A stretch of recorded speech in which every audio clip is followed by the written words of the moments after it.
करने के लिए, उपद्रव करने के लिए, इससे कोई और गलत और निंदनीय बात नहीं हो सकती। भारतीय जनता पार्टी को ये कहना चाहते हैं कि लोकतांत्रिक व्यवस्था में एक रचनात्मक रवैया लेने की जरूरत है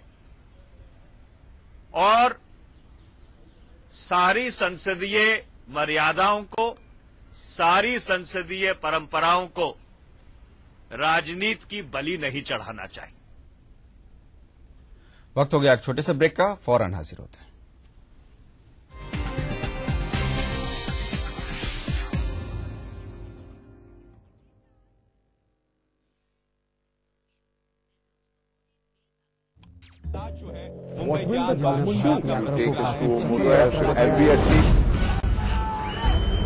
अगर आपको इस न्यूज चैनल पर दिखाई गई किसी खबर या कार्यक्रम से शिकायत है तो न्यूज ब्रॉडकास्टिंग स्टैंडर्ड्स अथॉरिटी को लिखें। ज्यादा जानकारी के लिए www.nbanewdelhi.com पर लॉग ऑन।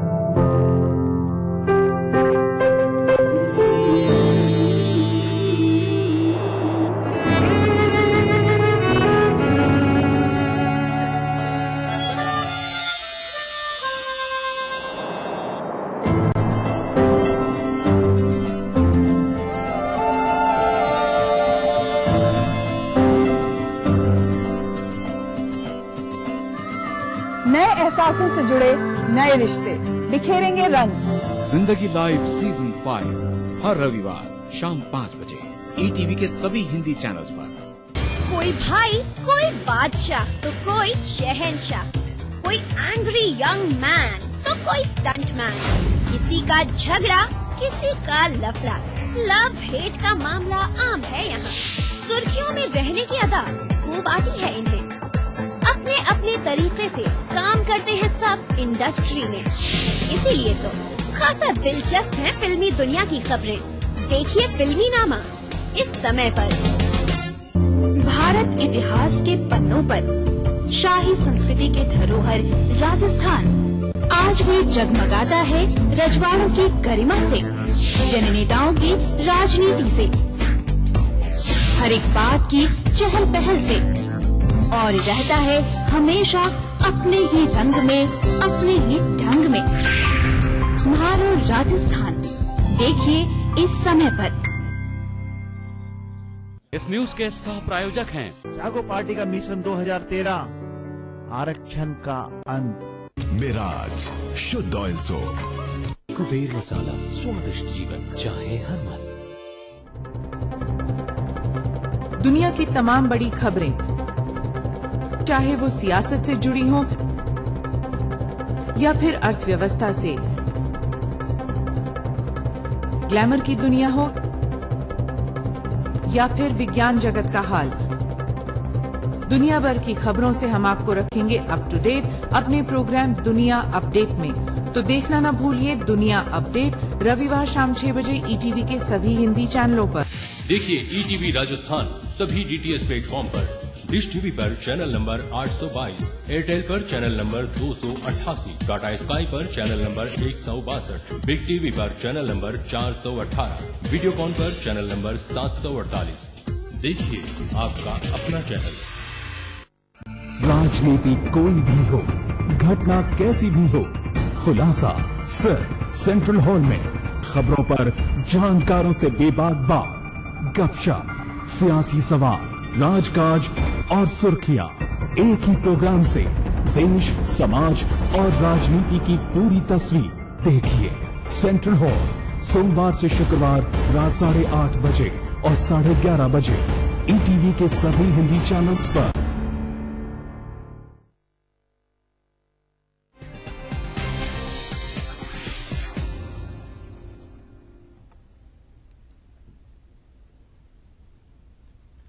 ब्रेक के बाद आपका स्वागत है। बढ़ते हैं आगे। 1984 के सिख विरोधी दंगे के मामले में अहम फैसला देते हुए CBI की विशेष अदालत ने मंगलवार को कांग्रेस नेता सज्जन कुमार को आरोपों से बरी कर दिया, जबकि इस मामले में 5 अन्य लोगों को दोषी करार दिया गया है।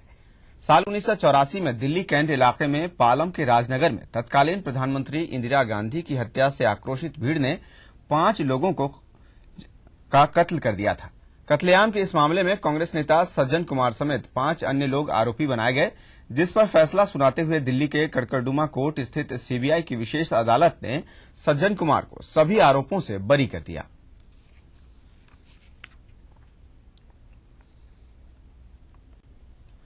उन्नीस के सिख विरोधी दंगे के दौरान दिल्ली कैंट में 5 लोगों की हत्या के मामले में कांग्रेसी नेता सज्जन कुमार के बरी होने का फैसला सुनते ही अदालत में मौजूद एक शख्स करनैल सिंह ने न्यायाधीश की तरफ अपना जूता फेंका। हालांकि जूता उनको नहीं लगा और करनैल सिंह को तुरंत ही गिरफ्तार कर लिया गया। दूसरी तरफ कोर्ट परिसर के बाहर इकट्ठा दंगा पीड़ितों की भीड़ ने फैसले के खिलाफ आक्रोश जताते हुए जमकर हंगामा किया।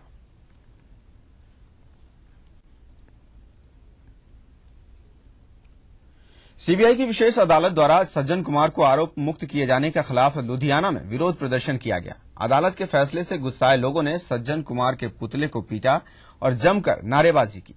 लोगों ने अदालत से अपने फैसले पर दोबारा विचार करने की अपील भी की है।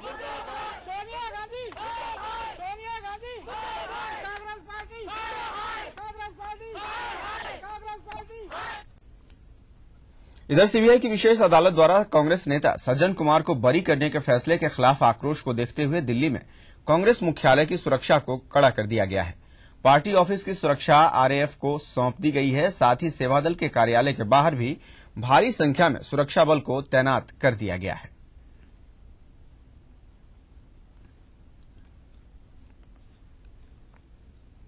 कोयला घोटाले की जांच की आंच में सरकार एक बार फिर गिरती नजर आ रही है। सीबीआई द्वारा जांच रिपोर्ट को सरकार से साझा करने पर सुप्रीम कोर्ट ने मंगलवार को सख्त नाराजगी जताई है। कोर्ट ने पूछा है कि वो बताए कि स्टेटस रिपोर्ट में किसके कहने पर क्या क्या बदलाव किए गए हैं। मंगलवार को सीबीआई के हलफनामे पर सुनवाई करते हुए सुप्रीम कोर्ट ने नाराजगी जाहिर करते हुए कहा कि एजेंसी ने रिपोर्ट सरकार से साझा कर पूरी व्यवस्था को हिलाकर रख दिया है। कोर्ट ने कहा कि मामले की हर हाल में निष्पक्ष जांच होनी चाहिए और इसके लिए सीबीआई को बाहरी दबाव से मुक्त होना होगा। कोर्ट ने सीबीआई को अपनी रिपोर्ट में सच्चाई, निष्पक्षता और निर्भीकता बरतने को कहा है।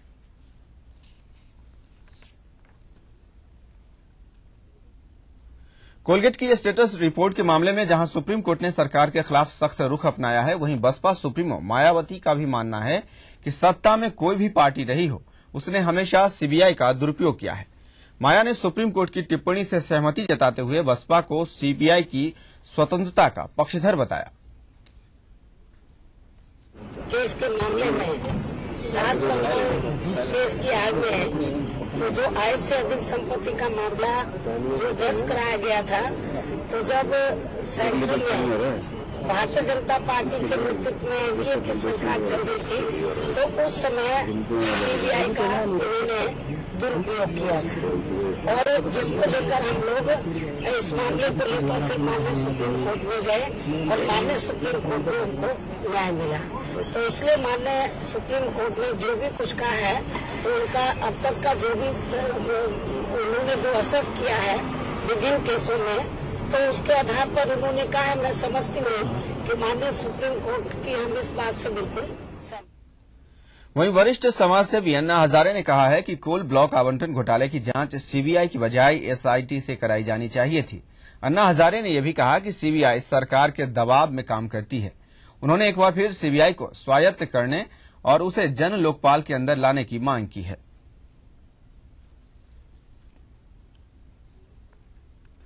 कोल ब्लॉक आवंटन मामले में भाजपा लगातार सत्ताधारी यूपीए पर निशाना साध रही है। पार्टी अध्यक्ष राजनाथ सिंह ने मंगलवार को कर्नाटक के हासन में कहा कि सुप्रीम कोर्ट की अवहेलना का मामला साफ होने के बाद कानून मंत्री अश्विनी कुमार को तुरंत इस्तीफा देना चाहिए। उन्होंने कहा कि प्रधानमंत्री मनमोहन सिंह भी पूरे प्रकरण की जिम्मेदारी से बच नहीं सकते, इसलिए या तो वे देश के से माफी मांगे या फिर अपना पद छोड़ दें। के त्यागपत्र देने से नहीं होगा जब तक कि लॉ मिनिस्टर स्वयं और प्राइम मिनिस्टर दोनों इसकी रिस्पांसिबिलिटी लें। लॉ मिनिस्टर तुरंत रिजाइन करें और प्राइम मिनिस्टर भी अपनी रिस्पांसिबिलिटी से बच नहीं सकते। कम से कम इस ब्लंडर के लिए, इस गलती के लिए और इस अपेक्स कोर्ट के डायरेक्शन की अवहेलना करने के लिए प्राइम मिनिस्टर को यह जिम्मेदारी अपने ऊपर लेनी चाहिए। या तो वह देश से क्षमा मांगे अथवा स्वयं। वक्त हो गया एक और ब्रेक का, फौरन हाजिर होते हैं।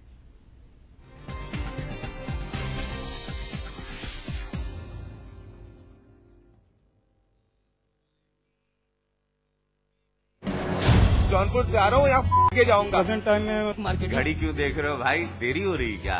गुड आफ्टरनून बोलना था, पहले गुड मॉर्निंग बोल दिए कि आप पहली बार मिले। ये है प्योर और सिंपल तरीका नौकरी पाने का। कौन मारेगा सेल्स की बाजी?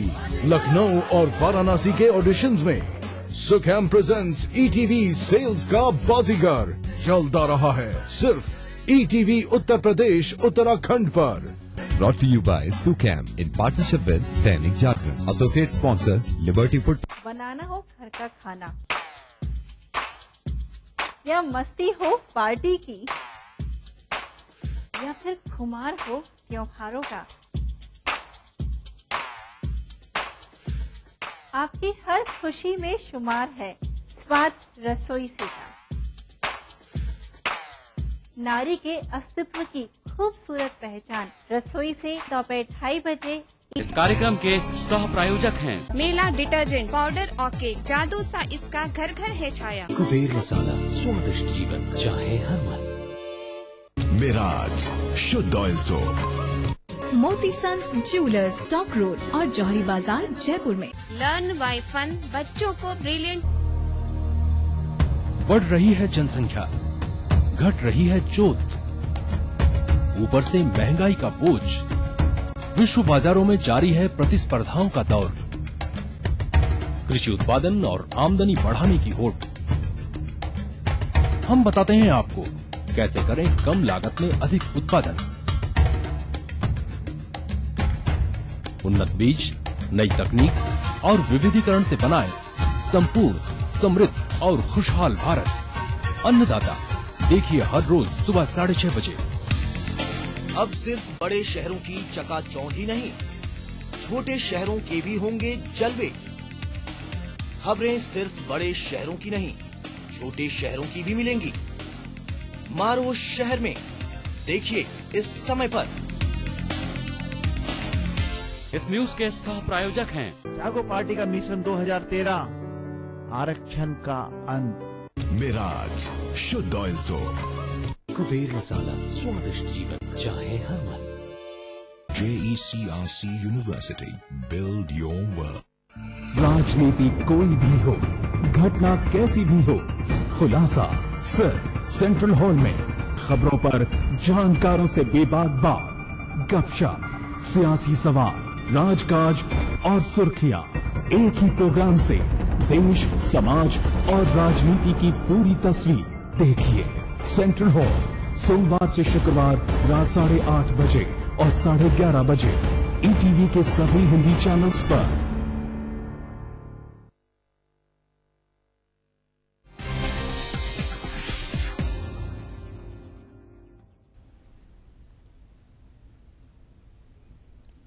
ब्रेक के बाद बढ़ते आगे। लाहौर अस्पताल में भर्ती भारतीय कैदी सरबजीत सिंह की हालत नाजुक बताई जा रही है। इकबाल मेडिकल कॉलेज के प्रिंसिपल महमूद शौकत ने बताया कि सरबजीत को डॉक्टर की 4 सदस्यीय टीम की देखरेख में रखा गया है। उन्होंने कहा कि सरबजीत की हालत में सुधार की कोई गुंजाइश नहीं है, बल्कि उनकी हालत और भी गंभीर होती जा रही है। सरबजीत को ब्रेन हेमरेज होने की बात सामने आई है। वहीं सरबजीत के मामले पर केंद्रीय गृहमंत्री सुशील कुमार शिंदे ने कहा है कि उनका मंत्रालय मामले को लेकर विदेश मंत्रालय के साथ संपर्क में है और सरकार पूरी स्थिति पर नजर बनाए हुए है। शिंदे ने ये बातें दिल्ली में 2011 की जनगणना से जुड़े आंकड़े सार्वजनिक करने के मौके पर कही। External Affairs is already in touch with the government and we are in touch with the External Affairs. So we are taking all possible, support for him and to support that family also. चीन द्वारा भारतीय सीमा में घुसपैठ और Pakistani jail में भारतीय कैदी सरबजीत सिंह पर हमले के लिए भाजपा के राष्ट्रीय अध्यक्ष राजनाथ सिंह ने केंद्र सरकार की कमजोर विदेश नीति को जिम्मेदार ठहराया है। राजनाथ सिंह ने कहा कि यदि भारत सरकार ने पहले ही इन मामलों पर मजबूत प्रतिरोध दिखाया होता तो आज ये नौबत नहीं आती। चाहे चीन हो अथवा पाकिस्तान हो, इनके द्वारा जिस तरीके की हरकतें की जा रही हैं, मैं समझता हूं कि स्ट्रांग प्रोटेस्ट पहले ही भारत सरकार ने अपना दर्ज कराया होता तो शायद आज ऐसे हालात पैदा न होते। हमारा यह कहना है कि इंटरनेशनल फोरम पर भी स्ट्रांग प्रोटेस्ट दर्ज कराना चाहिए और इसका करारा जवाब चीन को दिया जाना चाहिए, दो टूक शब्दों में कहना चाहिए। तो इस बुलेटिन में इतना ही। चलते चलते आप देखिए तिरछी नजर। नमस्कार।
ईटीवी के सभी प्यारे दर्शकों का योग मंत्र में स्वागत है।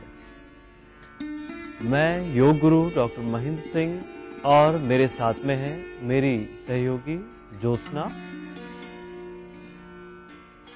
आज हम करेंगे भुजंग आसन का अभ्यास, लेकिन एक बार फिर से देख लें कल हमने जिस आसन का अभ्यास किया था। चक्की चालन के इस आसन को करने के लिए सबसे पहले दोनों पैर सामने से खोल लें, दोनों पैरों में अधिकतम फासला कर लें, जितना फासला कर सकते हैं कर लें। अब दोनों हाथों से फिंगर लॉक बना लें और श्वास को बाहर निकालते हुए धीरे धीरे दोनों हाथों को पैरों से आगे निकालते हुए कमर से शरीर को गोल घुमाएंगे। शरीर को पूरा आगे की तरफ झुकाएं और शरीर को थोड़ा पीछे की ओर पे लेकर जाएं।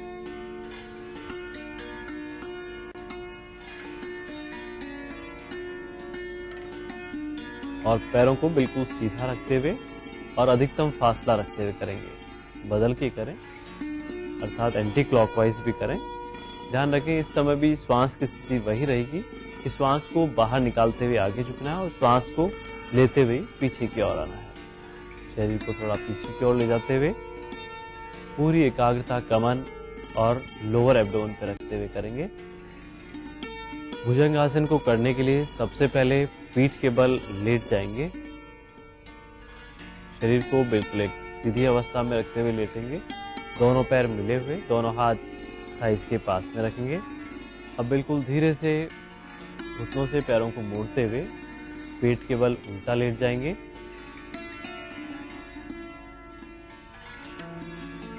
दोनों पैर के पंजों को मिला लें और पैर के पंजों को स्लांट रखें। अब दोनों हाथ की हथेलियों को कंधे के पास में लेकर आएंगे, थोड़ी जमीन पे टिकी हुई।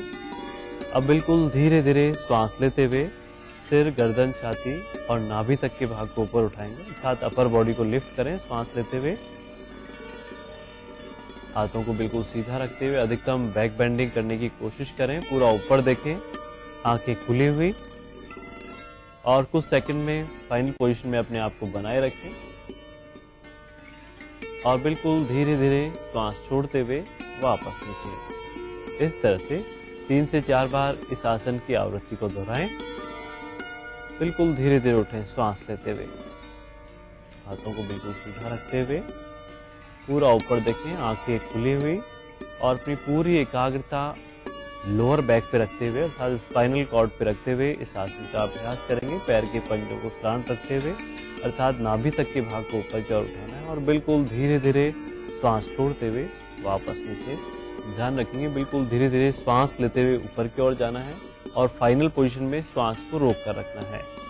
पैर के पंजों को दबा के रखें जमीन की ओर और बिल्कुल धीरे धीरे सांस छोड़ते हुए वापस रिलैक्स।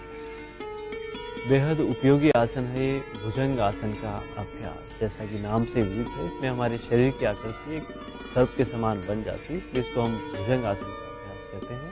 कमर दर्द के लिए तो विशेष तौर से लाभकारी है। जिनको सर्वाइकल स्पॉन्डिलाइटिस रहता है, हाई बीपी, हार्ट की तकलीफ जिनको रहती है, उनके लिए भी बेहद उपयोगी है। और जिनको श्वास से रिलेटेड तकलीफ रहती है, अर्थात जिनको अस्थमा है, ब्रोंकाइटिस की शिकायत जिनको है, या फिर श्वास संबंधी कोई तकलीफ है, उनके लिए भी बेहद उपयोगी है ये भुजंग आसन का अभ्यास। लेकिन ध्यान रखें, जिनको हर्निया की शिकायत हो, वे लोग इस आसन का अभ्यास बिल्कुल भी नहीं करेंगे। आज का योग मंत्र है, जिनको भी सर्वाइकल की प्रॉब्लम हो, वे कोई भी आसन करते समय अपने सिर को आगे की ओर नहीं झुकाएं, अर्थात दृष्टि सामने रखते हुए, सिर को सीधा रखते हुए किसी भी आसन का अभ्यास करें। तो आज के लिए बस इतना ही। कल हम फिर हाजिर होंगे एक नए योग मंत्र के साथ। तब तक के लिए नमस्कार।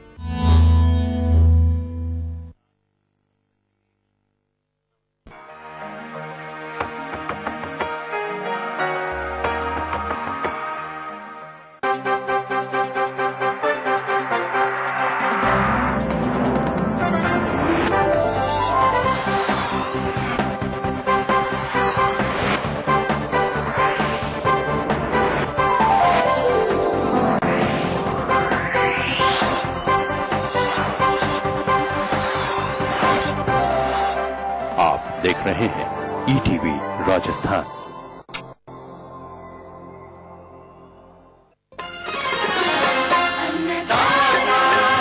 अन्नदाता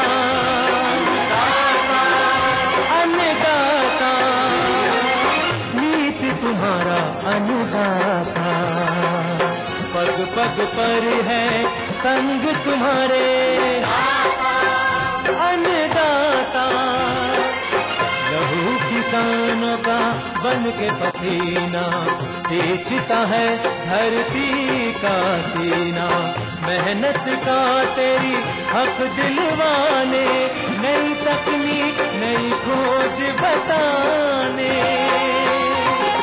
पशुधन को गुणवान बनाना, पौध सुरक्षा को सिखलाना, खेती के सब गुर समझाने, भारत का सरताज बनाने। आठों पहर है संग तुम्हारे अन्नदाता, अन्नदाता।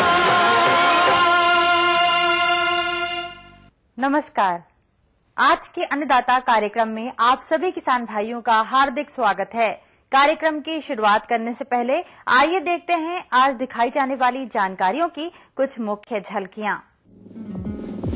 सौर ऊर्जा का सूक्ष्म सिंचाई पद्धति में कैसे प्रयोग करें?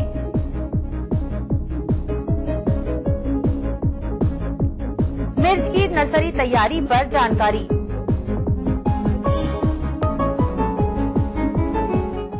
आइए अब शुरू करते हैं आज का सफर।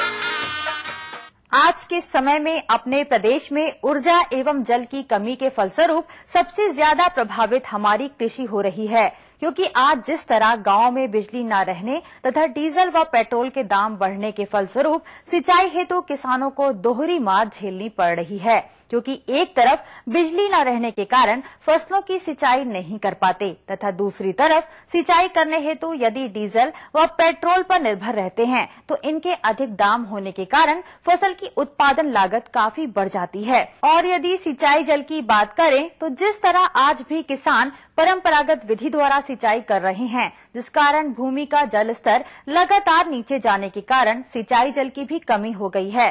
अतः आप सोच रहे होंगे कि इन दोनों विकट समस्याओं का कोई है निदान, जिससे कि कम सिंचाई में समय से सिंचाई की जा सके। तो किसान भाइयों, आज अपने देश में सौर ऊर्जा को संरक्षित कर उसका प्रयोग विभिन्न कार्यों में किया जा रहा है और उसका प्रयोग कृषि कार्यों हेतु भी हो रहा है। अतः सौर ऊर्जा का प्रयोग सूक्ष्म सिंचाई पद्धतियों में करके दोनों समस्याओं से निजात पा सकते हैं। परंतु कैसे, इसके लिए देखिए अन्नदाता की यह विशेष प्रस्तुति। हम आपको बताना चाहेंगे कि इस तकनीक में प्रयुक्त होने वाला सोलर सेल सिलिकॉन नामक धातु से बनाया जाता है। इसके ऊपर सूर्य की किरणें जितनी अधिक मात्रा में गिरती हैं, उतना ही ज्यादा विद्युत का उत्पादन होता है। यह सोलर पैनल 3 प्रकार के होते हैं। पहला मैनुअल, दूसरा स्टैंडर्ड और तीसरा automatic tracker. Manual type solar panel, इस प्रकार के पैनल को सूर्य के किरणों की दिशा में घुमाना पड़ता है। यह कार्य किसी भी व्यक्ति द्वारा करना पड़ता है। सुबह के समय सोलर को पूर्व दिशा में रखते हैं, दोपहर के समय सूर्य के सीधे ऊपर और शाम को पश्चिम दिशा में घुमाना पड़ता है। दूसरा है स्टैंडर्ड टाइप। यह एक स्थायी संरचना है, अर्थात इसे घुमाने की जरूरत नहीं पड़ती है। इसके पैनल को दक्षिण दिशा की ओर स्थायी तौर पे लगा दिया जाता है। यह सुबह के समय थोड़ी देर से कार्य करना प्रारंभ करता है, इसलिए इसमें एक संशोधित संस्करण आया है जिसे ऑटोमेटिक ट्रैकर कहते हैं। यह ऑटोमेटिक ट्रैकर अपने आप ही सूर्य जिस तरफ रहता है उसी तरफ घूम जाता है। इसमें स्टैंडर्ड टाइप के सोलर पैनल की तुलना में 20 से 30% ज्यादा कार्य करने की क्षमता होती है तथा यह संयंत्र सुबह 7 बजे से ही कार्य आरंभ कर देता है, परंतु इसका मूल्य थोड़ा ज्यादा पड़ता है। स्टैंडर्ड मॉडल के निर्माण के लिए 5 किलोवाट पैनल का मूल्य लगभग 5.5 लाख रुपए पड़ता है तथा 2 से 3 किलोवाट क्षमता वाले पैनल का मूल्य 3 से 3.5 लाख रुपए होता है। इसका अर्थ यह है कि 1 किलोवाट क्षमता वाले सोलर पैनल का मूल्य लगभग 1 लाख रुपए होता है। ऑटोमेटिक ट्रैकर मॉडल के लिए 5 किलोवाट क्षमता पर आपको 6.5 लाख रुपए खर्च करने होते हैं। अगर आपके पास पहले से ही स्टैंडर्ड पैनल लगा है तो उसे हम ऑटोमेटिक ट्रैकर में परिवर्तित कर सकते हैं और इस हेतु आपको 1.5 लाख रुपए का अतिरिक्त व्यय करना पड़ेगा। अगर आपकी विद्युत मोटर 2 हॉर्स पावर है तो उसे 2 किलोवाट के सोलर पैनल से आसानी से चलाया जा सकता है और अगर आपकी मोटर 5 हॉर्स पावर है तो इसके लिए आपको 5 किलोवाट का सोलर पैनल लगाना पड़ेगा। आपके पास जो विद्युत मोटर अगर उपलब्ध है तो इसके लिए अलग से कोई विशेष प्रकार की मोटर खरीदने की आवश्यकता नहीं पड़ती है। सोलर पैनल द्वारा उत्पादित करंट डीसी होता है, जबकि हमारी विद्युत मोटर एसी करंट से चलती है। अतः इस डीसी करंट को एसी करंट में परिवर्तित करने के लिए PFT नामक एक उपकरण लगाना पड़ता है। इसे हम विद्युत मोटर में लगाते हैं। यह सोलर पैनल पूरी तरह से सुरक्षित है और इसमें कोई खतरा नहीं। अगर किसान इसे बंद करना भूल भी जाता है तो एक निश्चित समय के बाद यह स्वतः ही बंद हो जाता है और अगले दिन फिर से कार्य करना प्रारंभ कर देता है।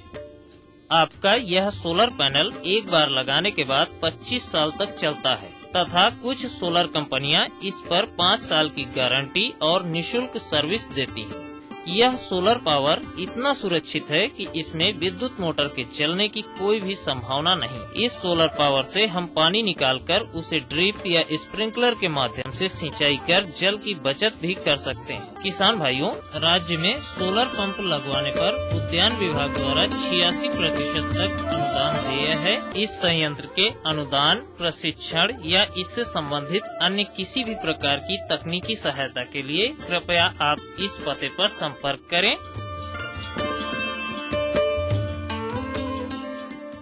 तो किसान भाइयों, यह सोलर पैनल संयंत्र न केवल आपको बिजली की अनिश्चितता से बचाता है, बल्कि विद्युत बिल तथा डीजल द्वारा सिंचाई में आने वाले खर्च की बचत भी करता है। इसके अतिरिक्त इसमें और भी बहुत सारे फायदे हैं जिनको कि इस छोटे से अंश में समाहित नहीं किया जा सकता। परंतु इस बारे में आप एक बार खुद सोचिएगा कि अगर यह पैनल आप अपने प्रक्षेत्र पर लगाते हैं तो आपकी लागत में कितनी बचत संभव है।